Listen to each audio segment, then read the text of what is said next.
y esperó hasta los 40 años para alistarse.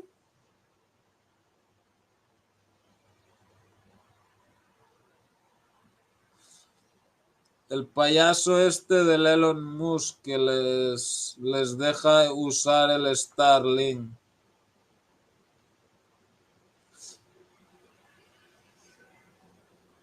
Ah, mira, y se retratan como lo que son, perros. Bueno. El legado de Bretton Woods se tambalea después de 80 años.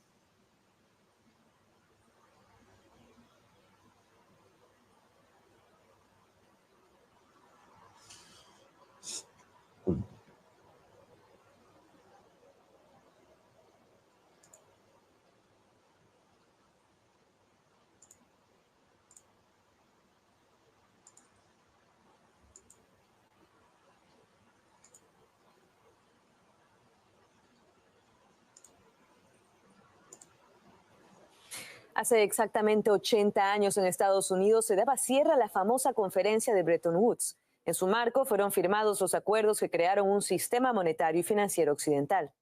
En la década del 70, el mecanismo dejó de existir tras la decisión unilateral de Washington que socavó sus bases. Sin embargo, las principales instituciones de Bretton Woods, como el FMI, continúan existiendo y ejerciendo una gran influencia en las economías de los estados.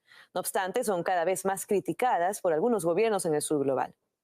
Vamos a conversar más de este tema. Tenemos a nuestro compañero Semyon Senderov para ver primero cómo influye esta conferencia de Bretton Woods en las economías mundiales. ¿Qué tal, Semyon? ¿Qué tal, Carla? Bueno, efectivamente, al parecer, la conferencia de Bretton Woods ha dejado una fuerte herencia que hasta hoy en día podemos notar en la economía global. Pero vayamos por partes. Hablemos un poco de cómo fue esta conferencia, porque en 1944 delegaciones de más de 40 naciones se reunieron en Estados Unidos para tratar durante 3 semanas de cómo se puede resolver, cómo se puede reconstruir la economía después de la Segunda Guerra Mundial. En este contexto, lo que se pusieron de acuerdo es en la creación del Fondo Monetario Internacional, también de Banco Internacional de Reconstrucción y Fomento, y también algo tan importante que es patrón oro dólar, de algo que vamos a hablar más tarde porque precisamente ha causado muchísimas críticas. Hablando de críticas de estos sistemas, de estas instituciones que ha dejado la conferencia, pues hoy en día surge esto, que desde la ONU, por ejemplo, critican, dicen que la arquitectura financiera global es injusta y disfuncional. La India dice que urge una reforma fundamental de las instituciones de Bretton Woods. Rusia habla del sistema financiero basado en el dólar como, dice que está colapsando, mientras que desde China exigen reformas críticas del Fondo Monetario Internacional. Hablemos precisamente de este fondo, porque cuando se creó, pues también se dividía en función a las inversiones que estaban dispuestos a entregar los países, las naciones que lo entregaban. Y en ese contexto se creó esto, el poder de voto en el Fondo Monetario Internacional. Aquí lidera Estados Unidos, pero la realidad ha cambiado y mucho, porque según aquellos tiempos, China solo obtuvo el 6% del voto, o sea, casi no tiene el control, mientras que su PIB, su economía ha crecido y mucho. Y esto es lo que quieren reformar, porque quien tiene el poder del voto puede controlar esas prácticamente naciones que están endeudadas ante el Fondo Monetario Internacional. Como siempre lidera Argentina, pero aquí ha cambiado, el segundo lugar ocupa ya Ucrania con esta ayuda que sigue entregando Occidente a la nación ante este conflicto. Igual estamos hablando, Semyon, de hace unos 80 años, entonces, ¿cómo están actualmente esas instituciones occidentales? Bueno, ha cambiado mucho porque especialmente hablamos de dólar, por ejemplo, en este contexto, porque si en aquel momento era algo cómodo que utilizar una sola moneda para comerciar, también fueron críticas porque Estados Unidos tuvo que imprimir mucho los billetes para que todas las naciones pudieran comerciar y utilizar esos billetes. También instituciones financieras alternativas es algo que vemos resurgir ahora, como por ejemplo lo que está proponiendo el BRICS, y ha perdido mucho la confianza en la moneda de dólar. Todos ahora quieren negociar en sus monedas nacionales porque no quieren ver esa presión, porque antes el dólar daba precisamente el control, las sanciones que puede introducir Occidente. Vemos aquí, por ejemplo, el estado de los países más sancionados. Hasta el momento lidera Rusia con más de 21,000 sanciones impuestas precisamente gracias a estos sistemas globales creados hace 8 décadas. También le sigue Irán, Siria y otros países como por ejemplo Venezuela. Así que el mundo se está despertando y quiere cambiar algo que fue creado hace tanto tiempo. Así es, viendo que esta arquitectura mundial financiera debe responder a la realidad. Así es. Muchas gracias, De Simeón. nada. Y hemos hablado de este tema con el economista y profesor de la Universidad Central del Ecuador, John Cajas Quijarro. Él cree que el FMI atiende a los beneficios de Estados Unidos y de los grandes acreedores de la deuda externa del sur global.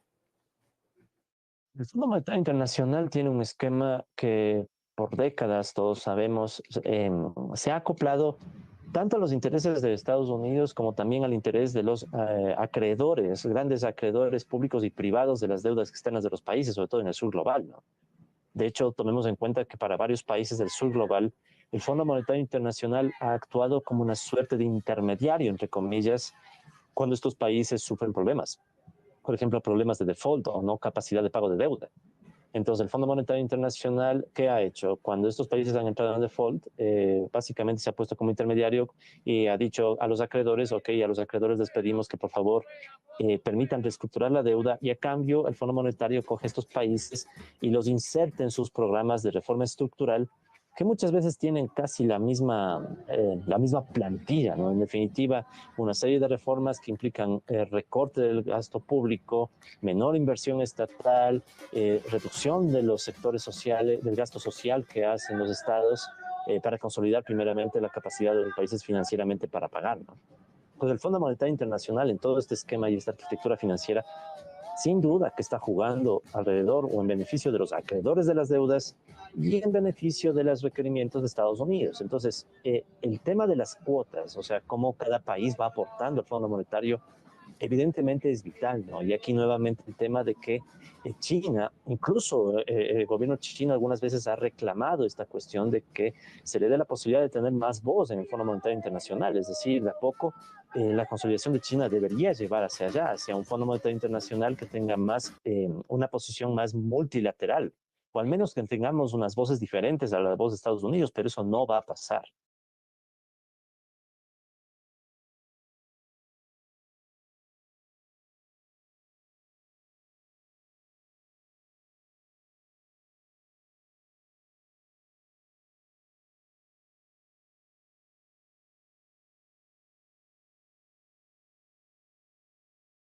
Ok.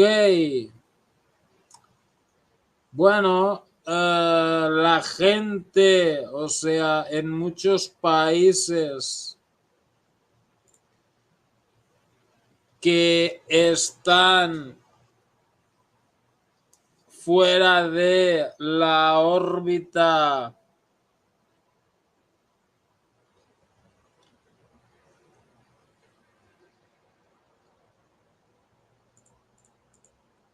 de Estados Unidos ya se van dando cuenta del timo este que hablábamos en el chat.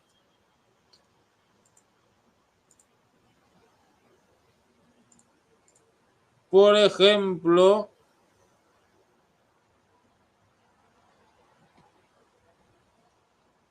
aquí lo tienes. Rusia e India están de acuerdo en el proceso, acuerdan el proceso de desdolarización tan temido por la tesorería de los Estados Unidos.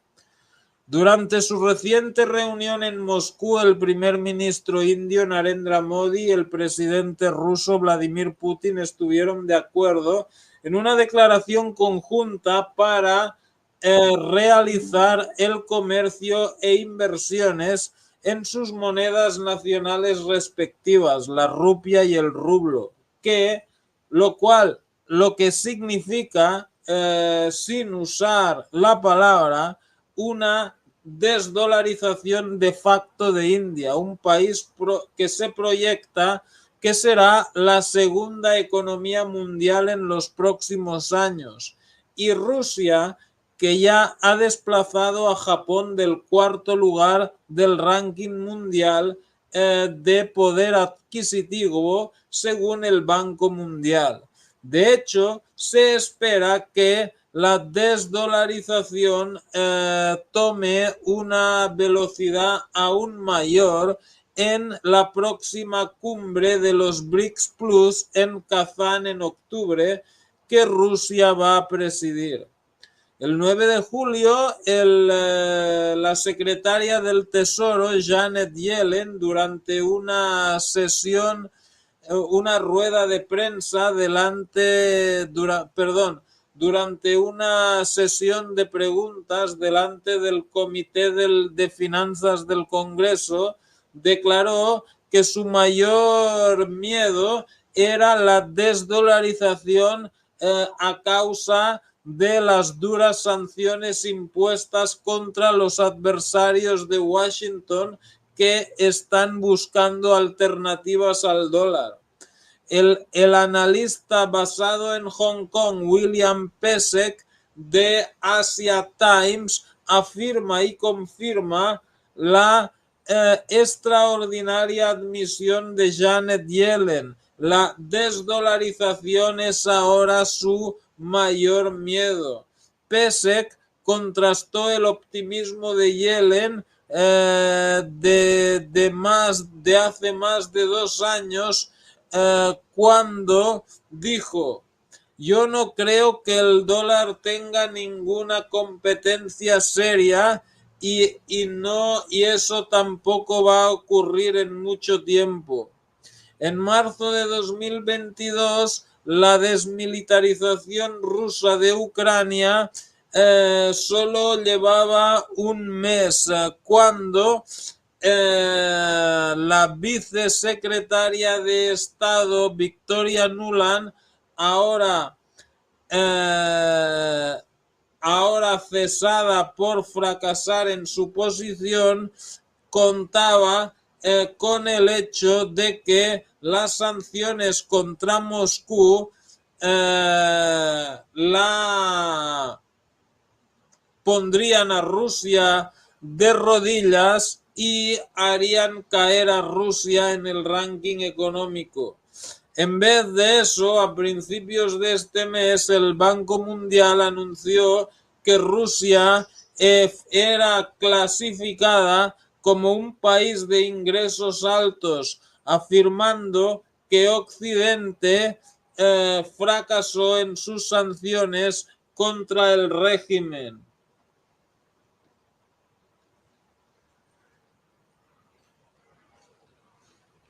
Eso es un juego que tienen aquí en esta página. Mira, si juega, mira, podemos jugar, mira.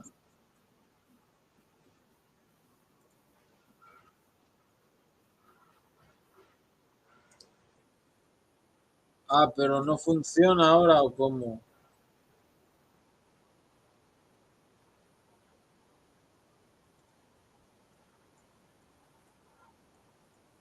¿Cómo va eso?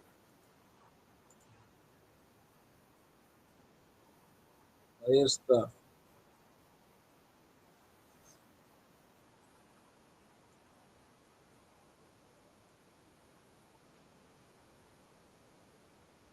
Tienes que ir. Mira, ves, me he cargado a 4 nazis.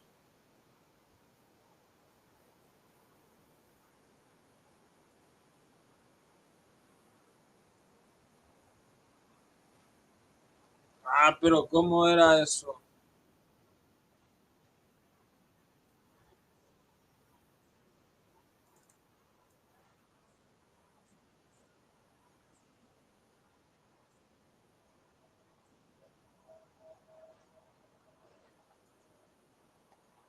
Mira, 22 nazis me he cargado.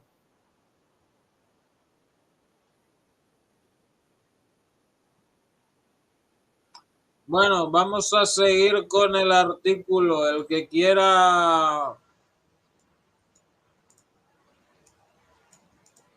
el que quiera el juego lo puedo, o sea, puedo poner el link y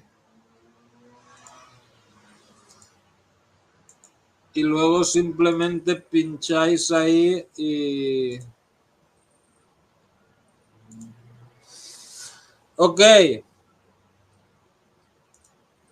Seguimos.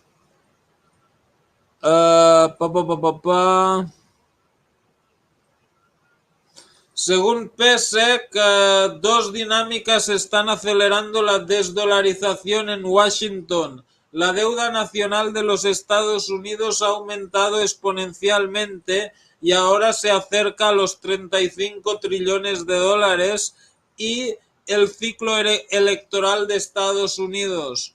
Y eso era antes de del fallido intento de asesinato contra el candidato Donald Trump y después de que Biden finalmente anunciara de que se retiraba como candidato de las elecciones presidenciales de Estados Unidos en noviembre. La desdolarización parece ser una paradoja cuando hasta ahora este año el dólar ha aumentado en un 13% su valor contra el yen japonés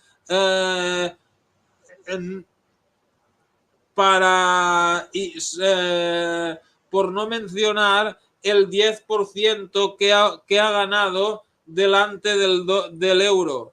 De todas formas, el proceso de desdolarización preocupa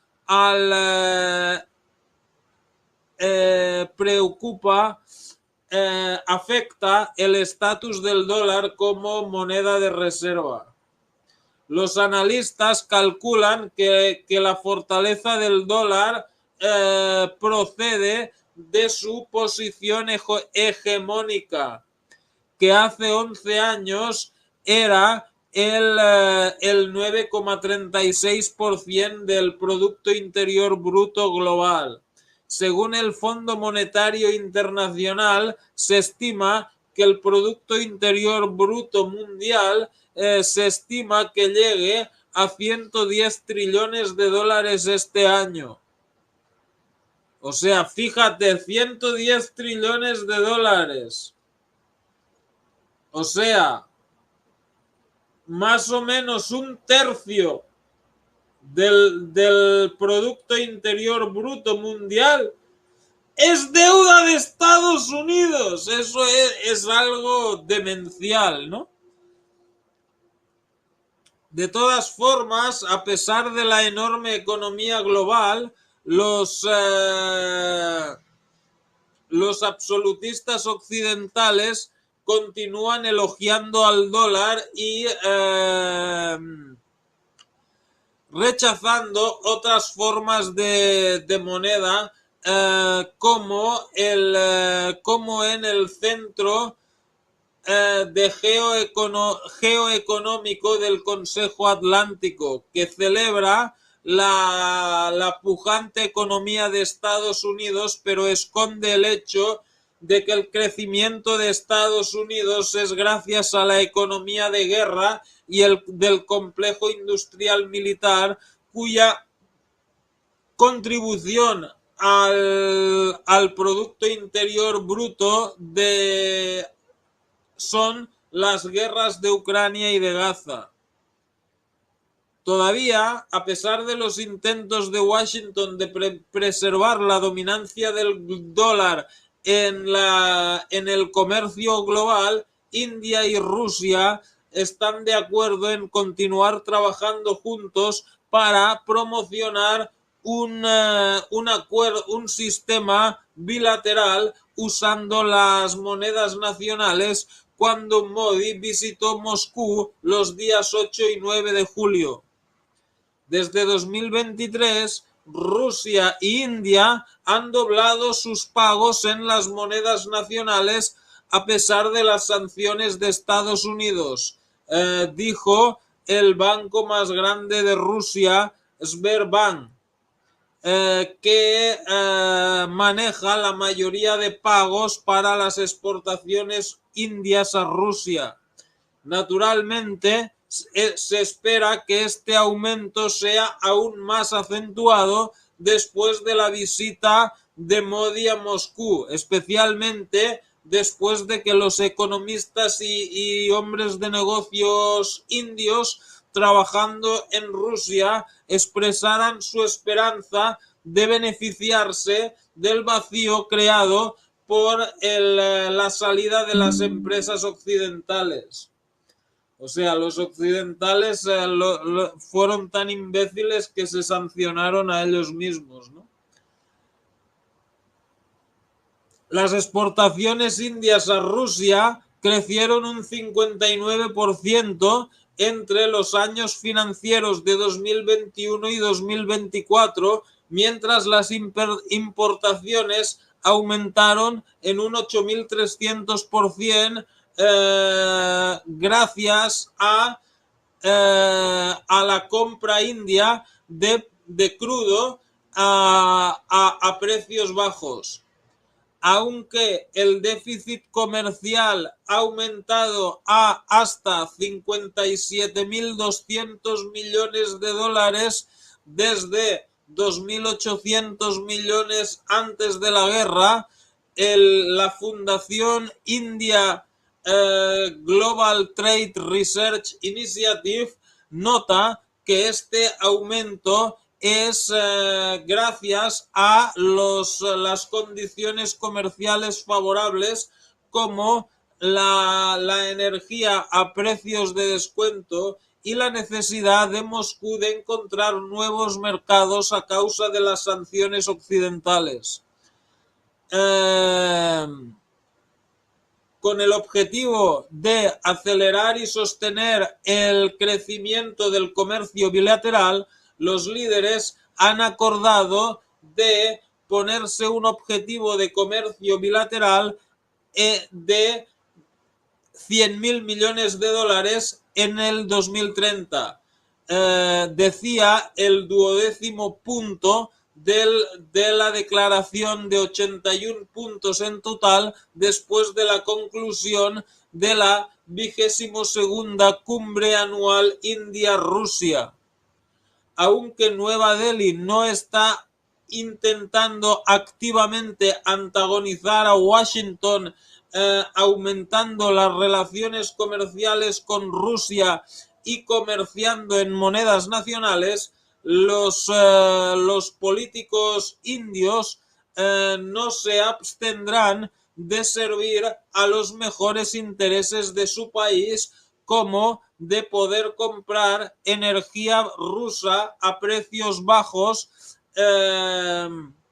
solo para beneficiar a los intereses de Estados Unidos y Ucrania. Claro, son indios y quieren beneficiar a India, naturalmente.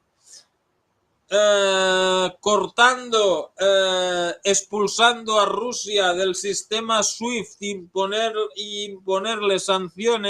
imponiéndole sanciones, los Estados Unidos, como cualquier analista serio avisó hace años, en vez de ha acelerado la desdolarización en vez de preservar su sistema hegemónico. Bueno, así de imbéciles son, ¿no?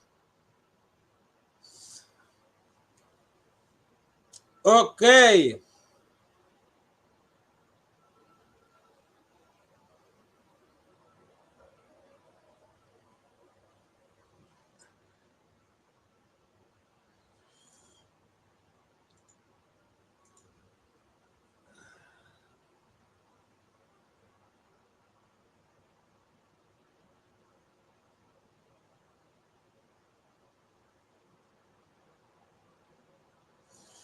Bueno.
Ok. Los robots humanoides de Elon Musk. Señores y señoras.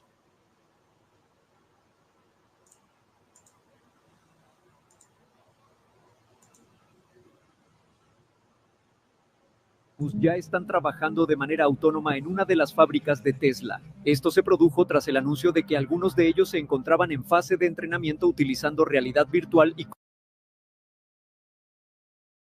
reveló cuándo iniciará Tesla la producción en serie de robots humanoides. Según escribió el director ejecutivo de la compañía en su cuenta de X, en 2025 Tesla dispondrá de un número determinado de robots para uso interno. De acuerdo con Musk, ya en 2026 la empresa planea empezar a fabricar en serie robots autónomos con apariencia humana para otras compañías. En junio de este año se reveló que 2 robots humanoides Optimus ya están trabajando de manera autónoma en una de las fábricas de Tesla. Esto se produjo tras el anuncio de que algunos de ellos se encontraban en fase de entrenamiento utilizando realidad virtual y control remoto. Elon Musk reveló cuándo iniciará Tesla la producción en serie de robots humanoides.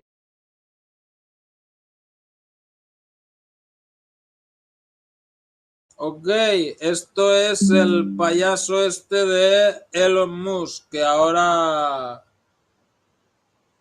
le come la pija al Trump, que a su vez les come la pija a los israelíes. Ahora vamos a por otro de estos imbéciles que, bueno, él seguramente debe de apoyar a Harris, supongo. Bill Gates.